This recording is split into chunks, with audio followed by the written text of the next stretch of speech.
I think that you said a lot that is worthy to reflect on. I think one of the frames that I see is, as we move forward, we need to understand that yes, there's going to be an important role for institutions and hospitals to play, but the more we can base health services in the communities, the more we understand and build a flexible system that is closer and more engaged to where citizens are, and less institutional as the one way of delivering healthcare, the better off we're going to be. That's where we're going. I think this pandemic, like it has in so many areas, has accelerated reflections around that, hopefully for the better. Now we just need to make sure we follow up on that. So thank you for everything you've done and you've shared.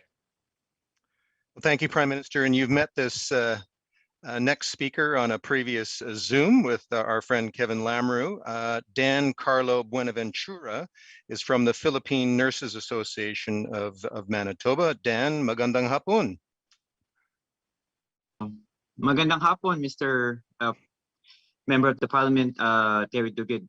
Honorable Prime Minister JT and honorable members of the Parliament, fellow nurses, good afternoon to all of you.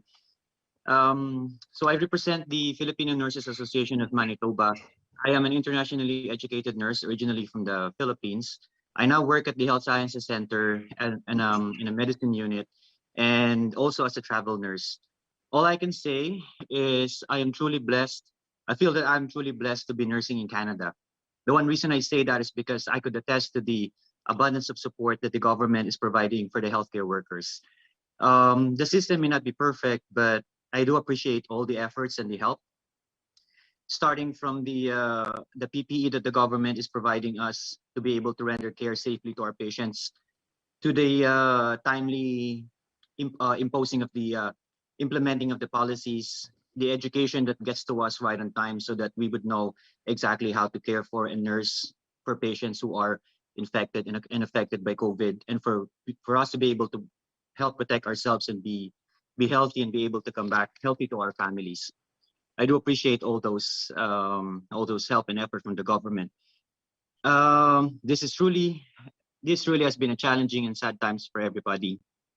I have seen passing of patients in my few years working as a nurse so many times, but over the last year have been different. I have never been witness to patients dying by themselves. And those patients who are dying on their own, sorry, who have been dying only, who have been in the bed of death, and have been only with us for that particular time at the bedside. I have not seen the smile on my coworkers' faces for a very long time, and quite frankly, I've actually forgotten some of them and how they completely look like without their PPE.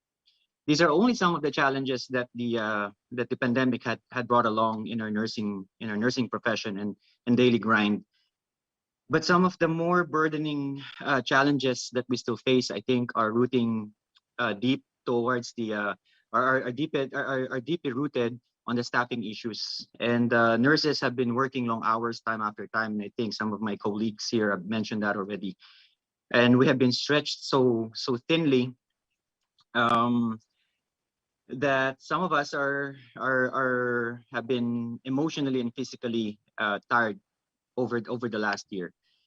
I also would like to mention about the red tape again amongst with the registration process amongst the internationally educated nurses that the regulatory bodies have control over with.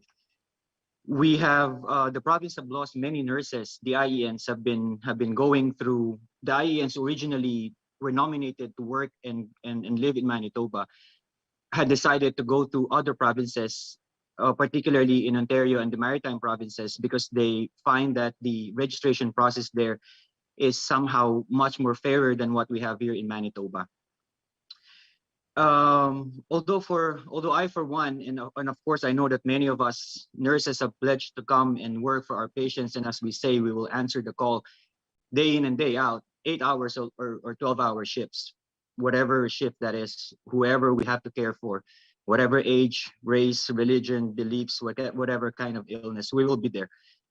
But of course, we are asking that the government to please continue to support us, Mr. Prime Minister. We haven't had the collective agreement for many years now, and that alone is something that, I know would boost the morale of many of the nurses and show that the nurses are looked after and are taken care of by our government. And again, I would like to say that I sincerely appreciate all the efforts that you are continuously providing us. Lastly, I would like to thank again the members of the Parliament for inviting me over in our organization to speak on behalf of the internationally educated nurses that are working here in Manitoba, caring for our beloved Manitobans. And thank you. Mabuhay. Thank you, Dan Carlo. It's good to see you again. And thank you for reminding us that even as you guys are heroes and almost superheroes in your daily lives to families, to suffering Canadians, you are also all too human. And the accumulation of tragedies, of the stark reality that we are dealing with, and the fears that you have for your families and your communities